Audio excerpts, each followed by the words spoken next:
It's actually really easy once I understood it, which is you're not giving them feedback about themselves. You're giving them feedback of how to achieve their goal. If you don't know someone's goal, you cannot give them effective feedback because feedback is essentially the discrepancy between where they are and where they need to be, want to be. Which one? Well, I would say it's kind of both, which is, for example, when somebody first comes in, I'm like, what is your ultimate goal? Why do you want to work here? I need to know because I need to know what you want to get out of this job.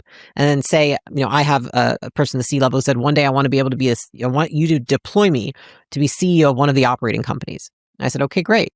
So every time I see something, my brain is going, is he acting like a CEO of an operating company? And if he's not, what is the gap? And the gap is the feedback. And so every conversation I start with somebody when I have to give them feedback, I'm like, hey, I start with the goal. I don't start with them. You want to be CEO of an operating company one day, right? And they're like, yeah. I'm like, okay, cool. In service of that goal, here's some feedback I have about that conversation. If you were the CEO of the operating company, you would say it like this rather than how you said it.